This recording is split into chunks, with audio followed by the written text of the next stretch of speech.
तो exercise number 2.2 question number 2 of chapter number 2 polynomial class 10 के लिए। तो यहाँ पर हमें क्वेश्चन 2 में बोला गया है कि find a quadratic polynomial each with the given numbers as the sum and the product of its zeros respectively. तो यहाँ पे कुछ हमें 6 जीरोस सम और प्रोडक्ट ऑफ जीरोस दिया गया है। जैसे कि एग्जाम्पल नंबर 1 है, उसमें एक दिया गया है 1/4 एंड 1, ठीक है। तो उसमें एक हमें क्या दिया गया है, सम ऑफ जीरो, एंड दूसरा दिया गया है प्रोडक्ट ऑफ द जीरो। यानी कि हमें क्या बोला गया है कि हमें सम और प्रोडक्ट जो हमारे कोई क्वाड्रेटिक पोलिनोमियल होगा उसके जो जीरोस है उसके सम, यानी कि अल्फा प्लस बीटा की वैल्यू और अल्फा इंटू बीटा की वैल्यू दी गई है, ठीक है। और इसके ऊपर से हमें क्या फाइंड करना है, क्वाड्रेटिक पोलिनोमियल का इक्वेशन फाइंड करना है, ठीक है। पहले हम क्या करते थे, हमें क्वाड्रेटिक पोलिनोमियल दिया जाता था, उसके ऊपर से हम रूट फाइंड करते थे और जीरोस फाइंड करते थे, ठीक है। तो वो जीरोस की जगह अभी हमें उल्टा जाना है कि हमें हमारा सम ऑफ जीरोस दिया गया है, तो उसके ऊपर से हमें हमारा क्वाड्रेटिक पोलिनोमियल फाइंड करना है, ठीक है। तो सबसे पहले देखिए, अगर ये 1/4 और 1 ये दोनों हमारे sum of zeros and product of zero है, तो सपोज कि let's take alpha and beta is zeros of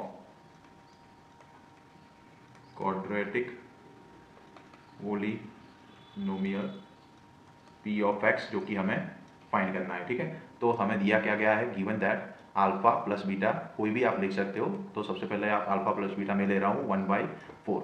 तो यहाँ पे देखिए अल्फा प्लस बीटा 1/4 ले लिया, और जो प्रोडक्ट ऑफ दूसरा जीरोस दिया गया है उसे मैं ले लेता हूँ 1, ठीक है। दूसरी वैल्यू 1 है, तो उसे मैं alpha into beta product of my zeros ले लेता हूँ, ठीक है।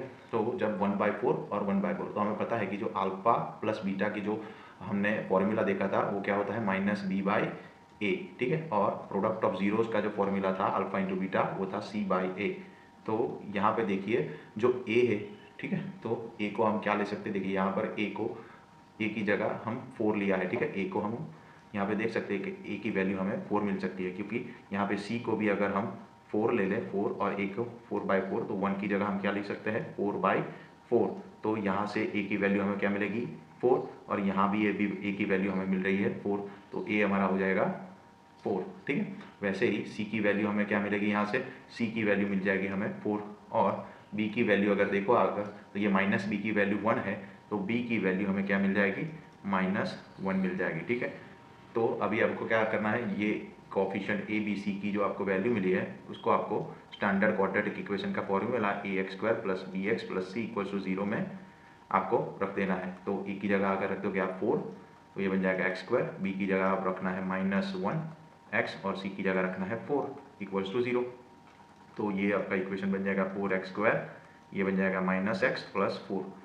तो ये हो गया आपका क्वाड्रेटिक पोलिनोमियल का फॉर्मूला, जो कि था आपका p ऑफ x, बन जाएगा 4x² - x + 4।